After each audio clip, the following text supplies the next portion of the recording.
Hello বন্ধুরা, welcome back to my channel Shantanu Momita চ্যানেলে তোমাদের অনেক অনেক স্বাগত জানাই। এই ভিডিওটা যেটা করছি সেটা অবশ্যই সবাই দেখবে, আর প্রথম থেকে দেখবে, মনোযোগ সহকারে দেখবে। কার যা যা বক্তব্য আছে, যার যা যা বক্তব্য আছে, সে সেই বক্তব্যগুলো কমেন্টের মাধ্যমে অবশ্যই বলবে। এই ভিডিওটা আমার করার কথা ছিল সকালে, কেননা গতকাল রাতে আমি ভিডিওটা করব বলে ঠিক করেছিলাম, কিন্তু এই শীতকালের দিনে অনেক রাত হয়ে গেছিলো আর ভিডিও করার সত্যি মুড থাকেনি। তো চলো এখন বেশি বকবক না করে শুরু করি। আর সকাল থেকে যদি বলো সকাল থেকে কেন করোনি, সকাল থেকে অন্য ভিডিও আপলোড করার ছিল, তো সেগুলো আপলোড করেছি, আর এখন বসলাম এই ভিডিওটা করতে এবং আপলোডটাও করে দেবো সঙ্গে সঙ্গে। তো চলো, কাকে নিয়ে ভিডিও করতে এলাম? অবশ্যই অবশ্যই আমাদের ঘোড়ামুখী ডাইনি দালালকে নিয়ে ভিডিও করতে এলাম। কেন? এবার তোমাদের মনে তো প্রশ্ন উঠতেই পারে কেন। অবশ্যই তার একটা কারণ আছে, যে কারণেতে ভিডিওটা করা। শোনো, আমরা সাধারণত মন্দির গেলে, পুজো দিতে গেলে, আমি মন্দিরে যাওয়ার কথা বলছি না, আমরা পুজো দিতে গেলে মন্দিরে গেলেই যে আমরা নিরামিষ খাই তা নয়। মন্দিরে যদি কেউ ঘুরতে যাই তাহলে হয়তো বা কেউ নিরামিষ খেয়ে যায় না, কিন্তু মন্দিরে পুজো দিতে গেলে কেউ খালি পেটে পুজো দিতে যায়, কেউ বা নিরামিষ খাবার দাবার খেয়ে, হয়তো যদি সেরকম কোনো মানদ না থাকে যে আমাকে খালি পেটেই দিতে হবে, তো তাহলে আমরা নিরামিষ খাওয়া দাওয়া করে পুজো দিতে যাই। এটা কিন্তু আমরা সবাই জানি এবং মানি। বিশেষ করে বাঙালিরা, বাঙালি যা মানে যে যে ধর্মের মানুষই হোক না কেন, সে তাদের মতে অবশ্যই তাদের ভগবানকে ভক্তি শ্রদ্ধা করে সেইভাবে পুজো আর্চা করে। তো আমরা সেটাই এতদিন ধরে জেনে এসেছি, মেনে এসেছি, করে এসেছি। অনেকে আবার মানে ভাতটাও খায় না, নিরামিষ শুকনো খাবার খেয়ে পুজো দিতে যায়। শুকনো খাবার মিন্স যে কোনো কিছু, হয়তো মানে লুচি বলো, পরোটা বলো, এইসব টাইপের জিনিস বলছি, হালকা নিরামিষ সবজির সাথে খেয়ে যায়, ভাতটা খায় না। তো এরকম মানুষ অনেক আছে। কিন্তু তোমরা কখনো শুনেছো কি মন্দিরের প্রাঙ্গণে কোনো আমিষ জিনিসকে নিয়ে উপস্থিত হতে কাউকে? কোনোদিন শুনেছো? শোনোনি, কিন্তু আজকে শুনবে, জানবে, বুঝবে কে এই সেই ঘোড়ামুখী দালাল ডাইনি, যে মন্দির প্রাঙ্গণে তার জন্মদিন সেলিব্রেশন করার জন্য একটা আমিষ কেক নিয়ে উপস্থিত হয়েছিল। তো সেই কেকটা নিয়ে গিয়ে সে তার জন্মদিন সেলিব্রেশন করেছে, সেটাও কোথায় না দক্ষিণেশ্বর মন্দির প্রাঙ্গণে। তো সেই জায়গায় এই যে আমিষ কেকটা নিয়ে গিয়ে সে বার্থডে সেলিব্রেট করলো। আর এমনই একটা নচ্ছার, একটা মন্দির প্রাঙ্গণে গেছিস, মিট আপ রেখেছিস, সেই মিট আপে গেছিস, ঠিক কথা, মিট আপে গেছিস, কিন্তু একটা মন্দিরে গিয়ে সেখানে পুজো দিতেও পারলি না। কি জানি তোর কি মনোবৃত্তি, তোর হয়ে অন্য মানুষরা পুজো দিয়ে তোকে প্রসাদ দিচ্ছে, কেন তোর এটুকু মনের আশা ইচ্ছাও হলো না যে আমি মন্দিরে গিয়ে একটা পুজো দিই ঠাকুরকে? জানি না তোর কি প্রবলেম, তুই এটা কেন করিসনি। তো আমরা মন্দির চত্বরে গেলে অবশ্যই পুজো দিতে ইচ্ছা হয়, প্রত্যেকটা মানুষেরই ইচ্ছা হয়। সেখানে সকালবেলা যাচ্ছি, স্নান টান করে ফ্রেশ হয়ে যাচ্ছি, সেখানে গিয়ে একটু পুজো দেবো না? কি জানি, আমার তো মনে সেরকম আসে না। আমি একবার দক্ষিণেশ্বর মন্দিরে, সত্যি একটা কথা বলি আগে, দক্ষিণেশ্বর মন্দিরে আমার একটা মানত করা আছে, যেটা আমি পুজো দিতে যাব কিছুদিন পরে, মানে বলতে পারছি না অ্যাকচুয়াল টাইম যে কবে যাব, কখন যাব, পুজো দিতে যাওয়ার আছে, কিন্তু সেটা একটা সময় বিশেষে দিতে যাব। এর আগে আমি প্রথম দক্ষিণেশ্বর মন্দিরে যাই প্রিয়ার মিট আপে, তাছাড়া আমি দক্ষিণেশ্বর যাইনি। দক্ষিণেশ্বরের আশেপাশে অনেক জায়গায় গেছি ঘুরতে বলো, প্রয়োজনে বলো, অনেকবার গেছি, দমদম গেছি, তখন দক্ষিণেশ্বরের ওপর দিয়ে গেছি, কিন্তু কোনোদিন দক্ষিণেশ্বর মন্দিরে যাইনি। এবং দেখতে দেখতে যাই, দূর থেকে মন্দিরের চূড়াটা দেখতে দেখতে যাই, কিন্তু এখনো পর্যন্ত কোনোদিন দক্ষিণেশ্বর মন্দিরের ভিতরে ঢুকতে পারিনি। এখনো বলবো না, ওই তখনও পর্যন্ত। তারপর প্রিয়া মিট আপ রাখলো দক্ষিণেশ্বর মন্দিরে, তো তখন আমরা ঠিক করলাম যে প্রিয়ার মিট আপে যাবো। অবশ্যই গিয়েছিলাম সেখানে, কিন্তু সেই সময় আমার একটু প্রবলেম ছিল, পুজো দিতে নেই, বুঝতে পারছো কি প্রবলেম। তো সেই কারণে আমি পুজো দিতে পারিনি, কিন্তু আমার খুব ইচ্ছা ছিল, যদি আমি মানে সুযোগ পেতাম আমি অবশ্যই পুজো দিতাম। তবে হ্যাঁ, আমরা পুজো দিতে যাব। তো সেখানে গিয়েছিলাম প্রিয়ার মিট আপে, গিয়ে খুব খারাপও লেগেছিল, কিন্তু গিয়েছিলাম। তো এই ঘোড়ামুখী ডাইনি গেল মন্দিরে, মন্দিরে গিয়ে কোনো রকম পুজো আজ্জা দিল না। ঠিক আছে, তোর মনে ভক্তি নেই, শ্রদ্ধা নেই, তোকে পুজো আজা দিতে হবে না।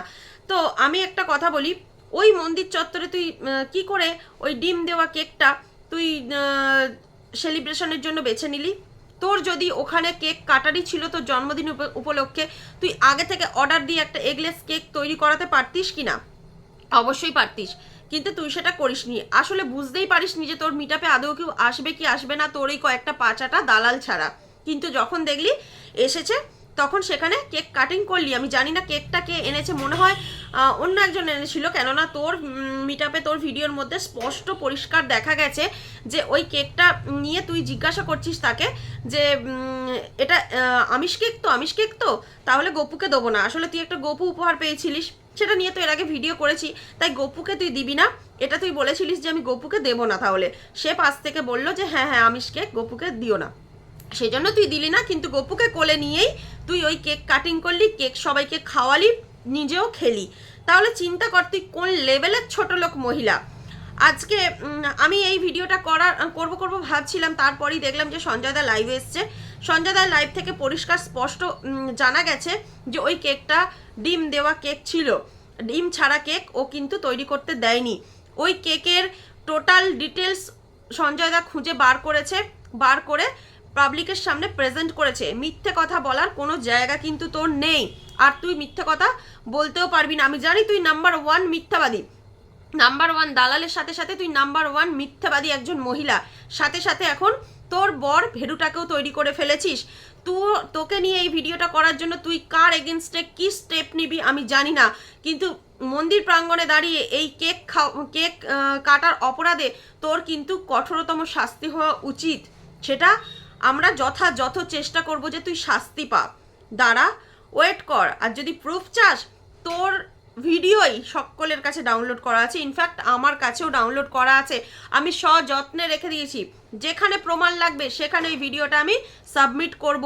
যদি পুরো ভিডিওটা তো সাবমিট করব না, যেটুকু অংশ প্রয়োজন সেটুকু অংশ কাট করে আমি সেই জায়গায় সাবমিট করব। তোর নিজের মুখে বলা কথা তুই নিজের জালে নিজেই জড়িয়েছিস, তাই মিথ্যে কথা বলতে আসবি না। আর এই বিষয়ে ভিডিও করে কোনো রকম ক্ল্যারিফিকেশন তুই দিতে আসবি না।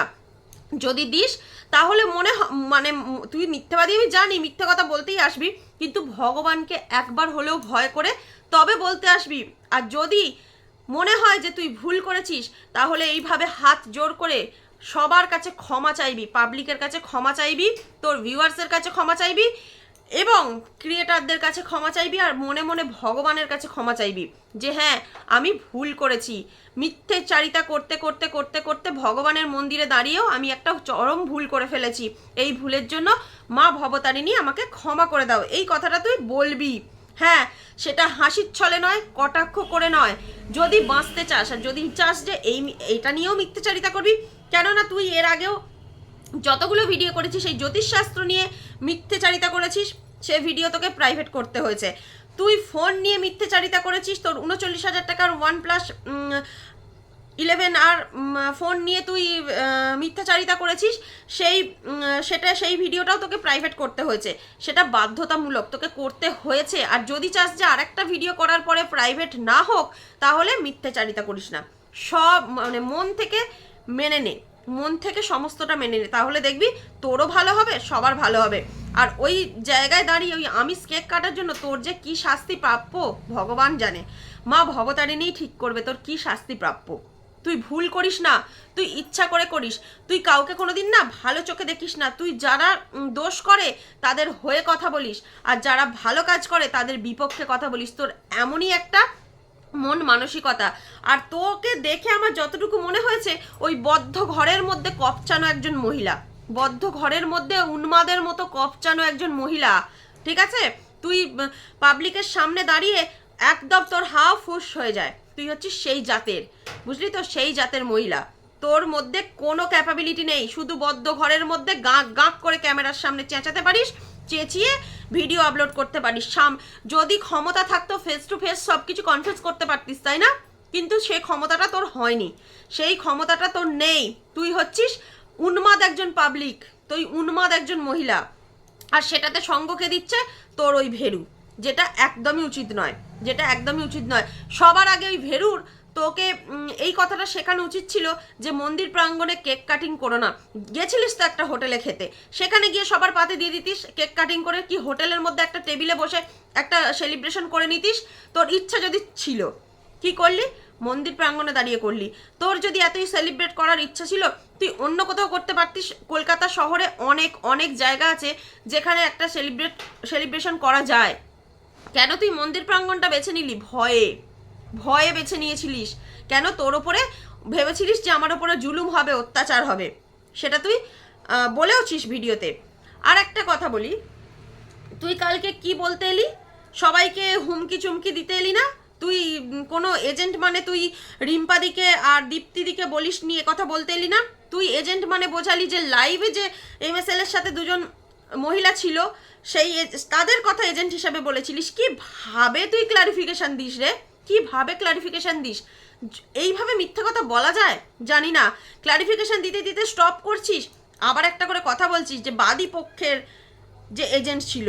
হায় ভগবান, মিথ্যাচারিতার তো একটা সীমা থাকে।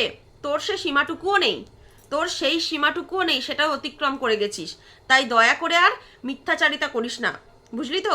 সবার আগে বলি, দক্ষিণেশ্বর মন্দির প্রাঙ্গণে আমিষ কেক কাটার অপরাধে তোর কি শাস্তি হওয়া উচিত সেটা এবার তুই ঠিক কর, তুই ঠিক কর, আর ওপরওয়ালা ঠিক করবে। আর যার যা শাস্তি দেবার সে তো দেবেই সে, তাই না? তুই ভাববি আমার পিছনে উঠে পড়ে লেগে আছে। কেন রে? কেন থাকবে না? দিনের পর দিন একের পর এক সংসার ভাঙবি আর তোকে মানুষ ছেড়ে দেবে? তুই শেষ যতক্ষণ না হবি কারোর শান্তি হবে না, এটা তুই মাথায় রাখিস। তুই স্ট্রাইক খাবার ভয়ে প্রচুর প্রচুর মানে ভিডিও, সমস্ত থাম্বনেল তুই বাদ দিয়ে দিলি, ভিডিওকে প্রাইভেট করে দিচ্ছিস শুধুমাত্র স্ট্রাইক খাবার ভয়ে, বুঝলি তো? তোর মনেও ভয় আছে যে সবাই আমাকে না স্ট্রাইক দিয়ে দেয়। কারোর ফটো, কারোর ভিডিও ক্লিপ কিচ্ছু ইউজ করছিস না, যাতে না ফেঁসে যাস। কেননা জানিস যে তোকে সহ্য করতে পারে এরকম মানুষ খুব কম আছে। আর তোর কয়েকটা দালাল আছে না, তোর কয়েকটা দালাল আছে, চুনা, হাতি, এগুলো ওই ওদেরকে পাঠিয়েছিলিস, ওই হাতিকে পাঠিয়েছিলিস যে যা ভিডিওতে গিয়ে বলে আয় এ কেকটা আমিষ ছিল না নিরামিষ ছিল। কিভাবে প্রমাণ করবি?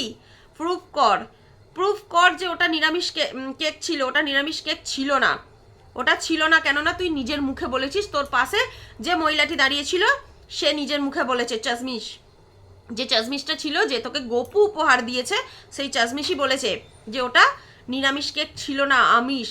গপুকে দিও না, স্পষ্ট ভাষায় পরিষ্কার করে বলে দিলাম। এরপরেও যদি প্রুফ চাস, ভিডিও ক্লিপটা, নিজের ভিডিওটা নিজেই দেখে নে, এর থেকে আর বেশি কিচ্ছু বলার নেই। তো চলো বন্ধুরা, এটাই বলার ছিল, ওর শাস্তি ও পাবেই। তো আমি ভিডিওটা এখানেই শেষ করছি, আসছি নতুন একটা ভিডিও নিয়ে। সবাইকে টাটা।